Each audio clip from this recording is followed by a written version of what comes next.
Hello everyone. In this tutorial video, I'm going to talk about what is a pivot table and how do we create pivot table in Excel. And before doing that, let's take a look what Microsoft says about a pivot table. It is basically an interactive way to quickly summarize large amount of data. So it is a summarization tool, and some people call it a reporting engine as well. And you can use a pivot table to analyze numerical data in detail and answer unanticipated question about your data. Now, this is the definition given in this link, and there are a lot of things given about pivot table on this link. So if you are interested, you can visit this link and you can see in detail what are the capabilities of a pivot table. I'm going to show those capabilities by using some examples. Now, before starting that, let's talk about the source data. Through this link, I have accessed this data that we are going to use in order to create our pivot table. And if you are interested, you can go to this link and download this file, or you can check the description and you can download the Excel file straight away. Now let's have a look what we have here. So the very first thing, if I'll go downward, I'll see we have got 9,995 rows in total, including the header in this data. And then we have got, this is basically a sales table, and the very first one is representing the row ID, and the second one is order ID. So one order ID represents single cells, okay, and that order may contain different items. For example, if you see, these two are exact same order ID, so that means a single person, which is this one, has gone for shopping and ordered something, some products. These are two products that person has ordered, and the billing of that two product has come under this order ID. Okay, so single order ID may contain multiple products. Now these are two dates, order date and shipping date, and you can see they are not in the right format, so I'm going to select these two and I'm going to change the format. Date, scroll down, I'm going with this format. Alright, so now the date and shipping date are in the right format. This is the shipping mode. Once I ordered some product, what was the shipping mode which was preferred by the customer, and there are total 4 modes available in this data. And this is the customer ID, unique ID for each customer. This is the name of the customer, and this is the segment, and this is the country. Now you can see we have got only one country, which is US, and in that case this column doesn't make any sense to me, so I'm going to delete it. Okay, because the whole data belong to US, so I do not need to put that column here. Now this is the city name of US through which the order has been placed. This is the state column where the name of states are given.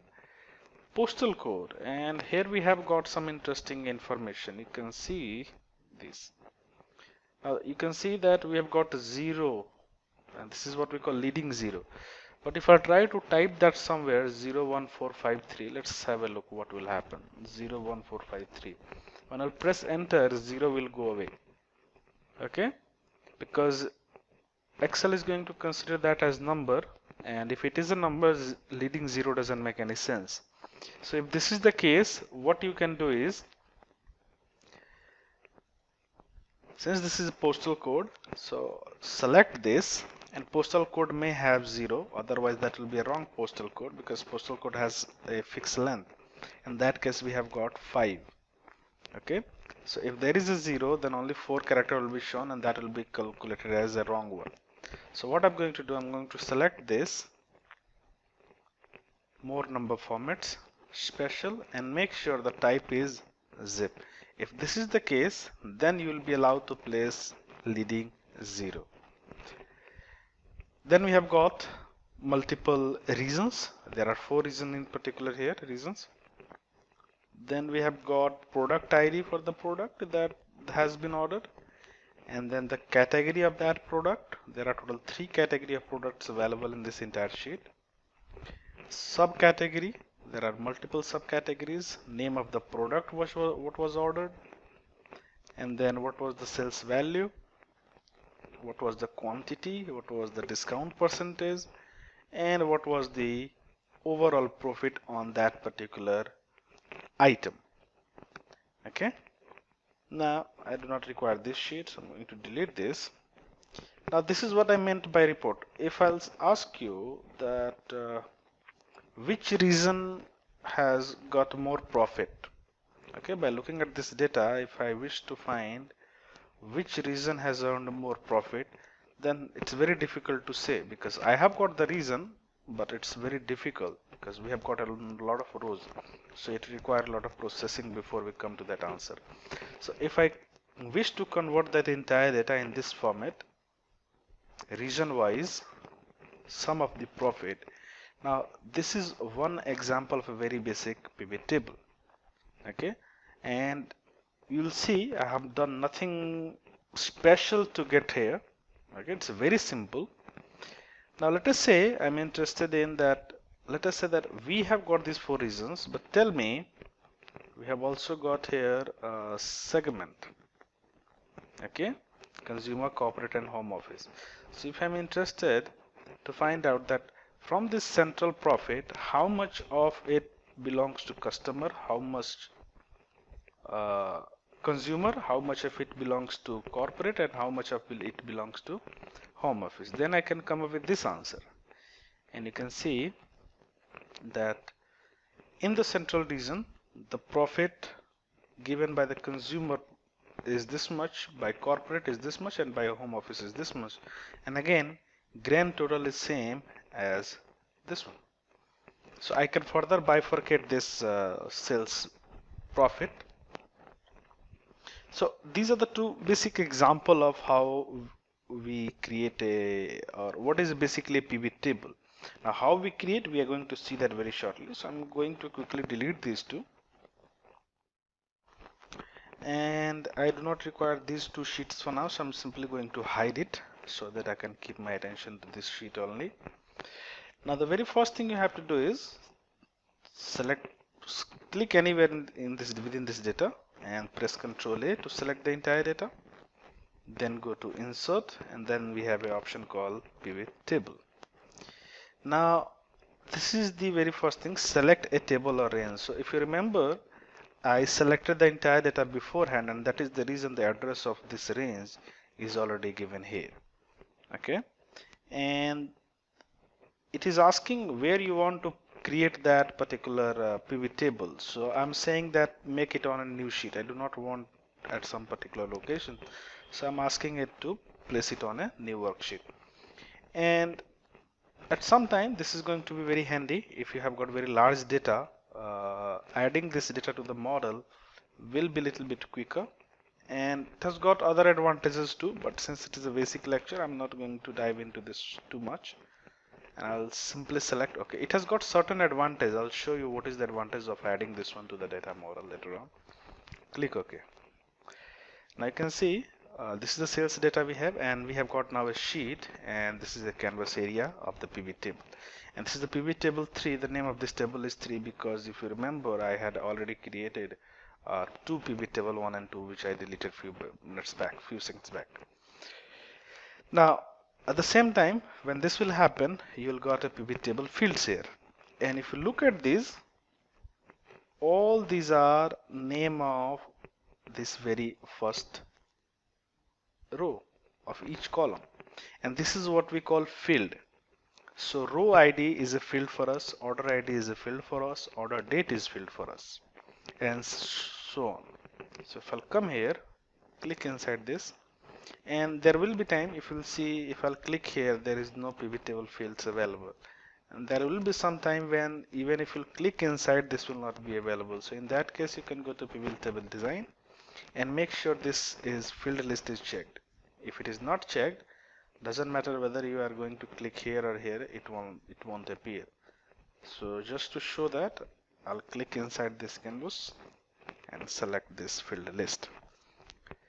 Now there are four boxes: filter, columns, values, and rows, and I'll explain how to use which of these four boxes. Now, if you remember the very first report where I was looking for the profit, sum of profit, and reason wise, and reason was flowing through the rows. So reason was given here. Okay, so there were four reasons and all those were in four rows. So that means I'll quickly go and select this region and I want to drop it in the rows. And you can see all those reasons are now going to flow into the across the rows. Okay, and that is what we mean by rows. If I'll place it in column, you can see now the reason will flow through the columns. Okay, I want this into the rows, so I'll make sure the reason field is dropped into this one. It's that simple, only drag and drop. Now this is the last column, which is profit, so I'm going to select this and I'm going to drop it in values, because for all of these I'm looking for the profit value. What is the total value? So I'll select here, and by default you can see it is saying sum of the profit. It is not always true that you are going to sum of profit every time. So simply left click here, value field setting, and you'll see we have got multiple options. Sum, so if you want to generate sum reason wise, so skip this selected, click OK, and this is what we have got. If you want the count, so just simply click it, click OK. And if you'll remember, the central has got this much rows, the east region has got this much rows in the entire sheet, and the total one is this one. And if you'll come here, you'll find we have exactly got those many rows. Okay, the very first row is header, and that is not going to be considered. Now I want the sum, so I'll make sure that I have selected sum, click OK. And if you look, we have got some irregularities in decimal place, so I'll make sure I have selected this data, and then right click, value field setting, number format, number, and I'll make sure decimal place is 2. If it is not already true, you can use this arrow to fix this to a certain number. Click OK, OK, and I can see the decimals are consistent now. Now I want to see which region performed very well in terms of profit, so I'll simply right click here, sort, make sure nothing is selected, so just click in this field, right click, sort, largest to smallest, and I can see the west region has got more profit as compared to the other one, and the central one has got least profit. Okay, so you can see with just few clicks without writing any formula, we have come to a conclusion that west region has got more profit as compared to central one. Now the question is, if I want to bifurcate this one, let us say I want to bifurcate the sum of profit of west region into the segment wise. Okay, now I want this segment to flow through the columns. So let us say we have got how much segment? We have got 3 segments. So I want these 3 segments to flow across the columns. So what I will do is I'll go and grab this segment field and I'll drop it under the column box and see what will happen. You got the idea? Now we have got still the regions across the rows, and the grand total is still same as it used to be previous one. Just keep your eyes here. You see, these are those same values, and if you drag this segment under the column box, you can see now this sum earned by this profit earned by west has got these 3 values. So under this waste region, we have got profit by consumer this much, profit by corporate segment this much, and profit by home segment this much. And if I wish, I can sort this by again, and you can see this is already the largest. So now you got an idea. Now there is one more thing. Let us say that I am interested into the data state-wise, and I do not want to state either in rows, either in columns. So what I can do is I can go and grab this state, put it into the filter box, and now you can see that we have got a filter. So by default this is state, and by default this data belongs to each and every each and every rows of the entire sheet. But if I'll select this, expand this, and let us say I'm going for California. So I'll select this, click OK. Now California is under this you can say west region, so that is why we have got only one region, that is west. And if you want to see, just have a look. If I'll go to the state and select only California, then we have got only one region in the list, which is west. Alright, now I'm going to remove everything from here. Now I want to ask how many unique customer we have in the entire data. So all I have to do is just pick this customer ID, and in this value field drop it, and you can see we have got no label because we do not have anything in the rows or columns, so we have got no label. Now this is saying count of customer ID, and if you remember, the profit was automatically sum and this is automatically count, because the profit field happens to be a number. You can see all these are numbers, so whenever you are going to drop a numerical field into this value, that is all automatically going to be sum. All the other non-numerical values is going to be mostly count.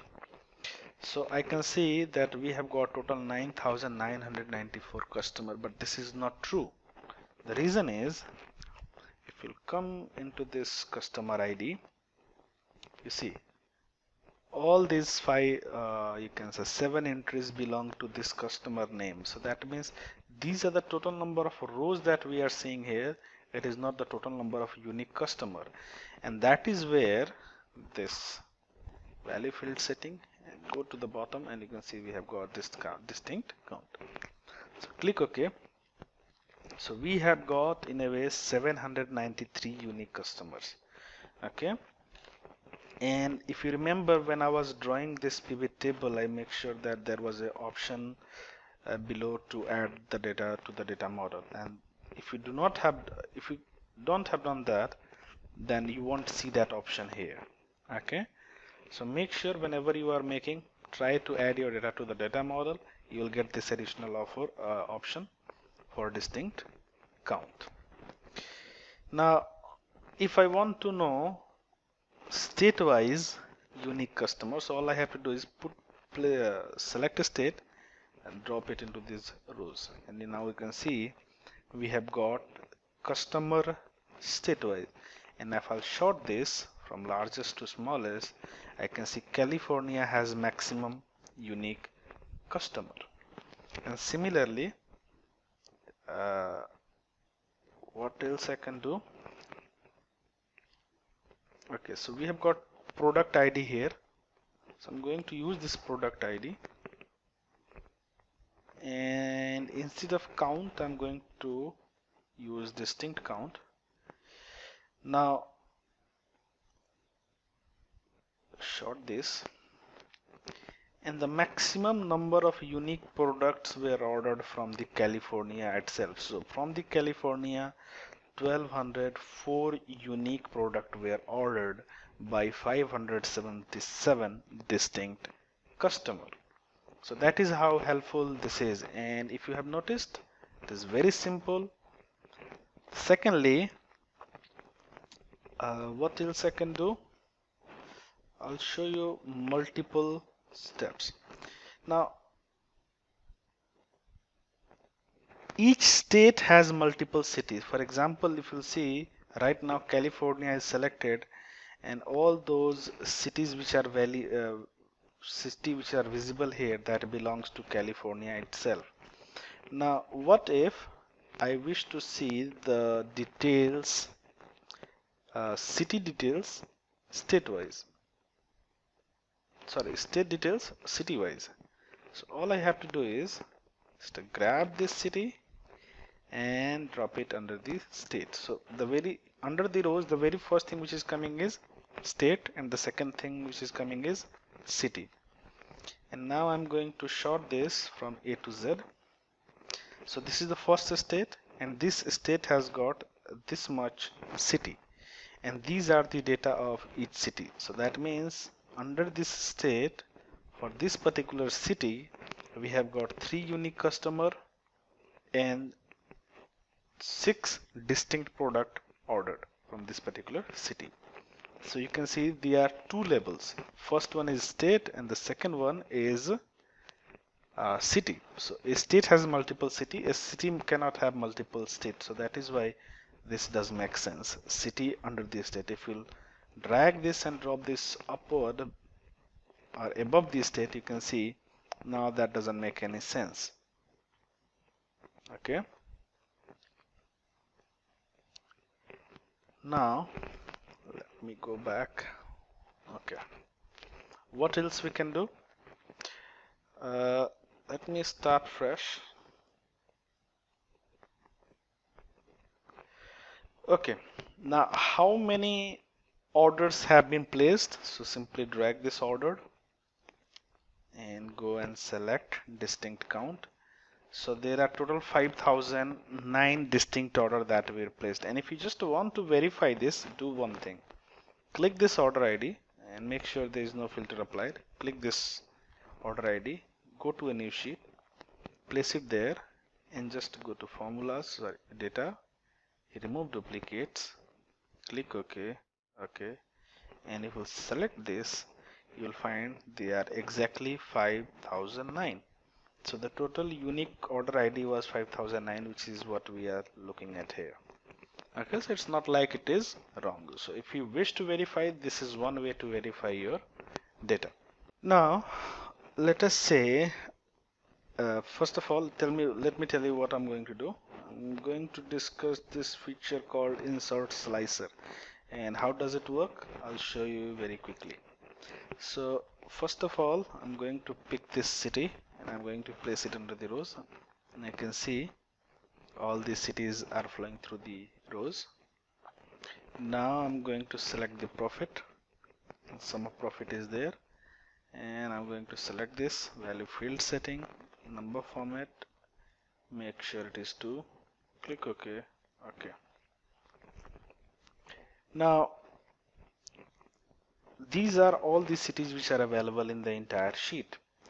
Now what will happen if I'm only interested to look at the data of a particular state, then what can I do? So I've got two options. One is I can select this state and I can place it under the filter, and now I can expand this. Okay, so these are all the states, and if I'm looking for only one state data, I can deselect everything and select that particular state. That is one way. So you will see this is a little bit tedious to select the state. This is a little tedious way. So there is another way to do the same. I'm going to remove this filter and I'm going to insert slicer, and I'm going to use the column called state. Click OK, and here it is. So by default this one is selected. If I'll click here, the filter is gone now, and each and every value, so that means all states are selected, you can see. Okay, now if I wish to look for a certain, let us say I'm looking for data of Florida, so I have to select this Florida, and only Florida data will be available here. If I'm looking for California, just click on California and this data will be available. Similarly Arizona, and here you have it. Okay, so that is where this you can say slicer comes very handy when you want to apply filter by just clicking and going through filters. Without going through filters, you can use this method as well. So that's all from this video. If you have certain query, feel free to post it. I'll make sure to answer the next time I'll be available online. If you like the content, hit the like button and do subscribe the channel. Thank you.